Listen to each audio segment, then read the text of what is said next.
I will for the rest of my life be a Trader Joe's hoe, okay? I'm sorry.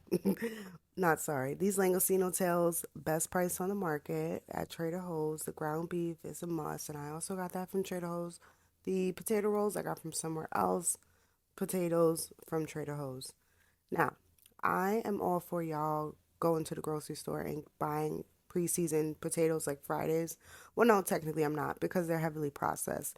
So I'm trying to practice what I preach and be a minority shit and start to make my own. Now, I tried to coat them in cornstarch thinking it was going to do something. I can't confirm nor deny if it did, but it was definitely an experience because I've only made french fries a handful of times.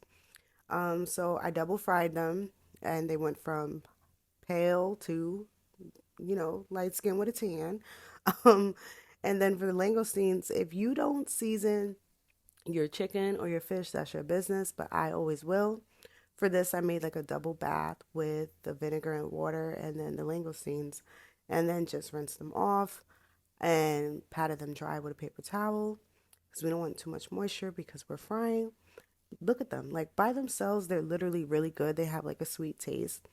If you wanted to make a lobster roll, I really wouldn't see anything wrong with it because they taste that good all on their own.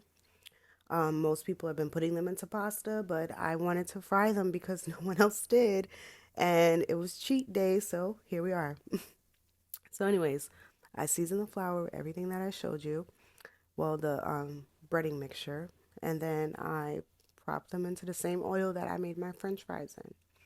They are very small, so don't go away from the stove. They cook up really fast and they come out perfect, perfectly golden brown. For the last part, I thought I was making like a White Castle inspired burger, which is why you see the little onions on top. But in the end, I didn't flatten it out as much as I should have. I was going for smash burger. I got something else. It worked, but it wasn't quite what I wanted. Now for the chipotle mayo, it's literally just chipotle peppers and vegan mayonnaise because for me, this is a dairy free dish. Us lactose intolerant people have to stick together. And that's literally all she wrote. And then for the fries, I did like a butter and herb mixture and then threw on some Parmesan cheese because someone told me that Parmesan cheese was lactose free. Again, I can't confirm nor deny, but I'm gonna keep on trying. Now that cheese is not melted like your regular cheese because it is vegan.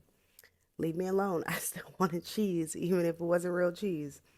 And then that was literally all she wrote. I didn't put no lettuce, no tomato, no pickle, no nothing because I just really wanted the burger to speak for itself, and it did. I might tweak it next time and add a few extra things, but as is, chef's kiss.